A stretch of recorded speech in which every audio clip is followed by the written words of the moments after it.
si Aika Pinpin from 11 STEM Gangs, and I'm here to explain the nature and process of communication.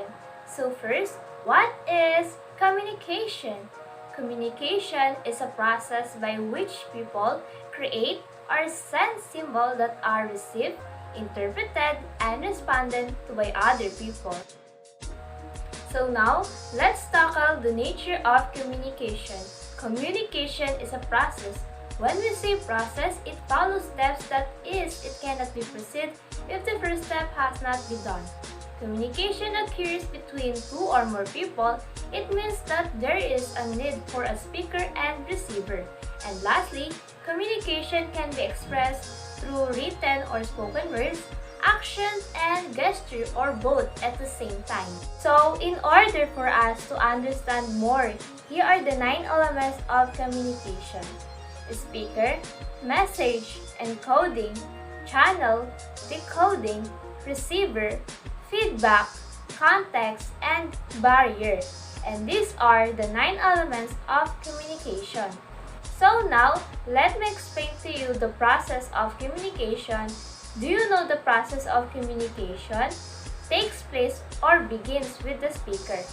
The speaker, also known as the sender of the message or information, the speaker encodes by converting messages into action or words, or other forms wherein the speaker and receiver understand the message is simply the information, thoughts, or idea conveyed by the speaker into words or in action, and after that, the message is being transported through a vehicle called channel. Channel is used as a medium in transmitting ideas, or two channels include face-to-face conversation, video conferencing, telephone conversation, written conversation, mass media, and so on. Next is listener, also known as the receiver. The receiver decodes the message. Decoding means understanding and interpreting. Decoded message, given or sent by a sender or the speaker.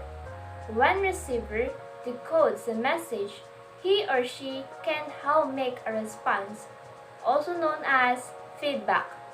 Feedbacks are reactions, responses, or information provided by the receiver.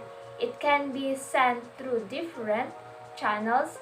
Have you ever tried having a hard time just to cope up with good communication?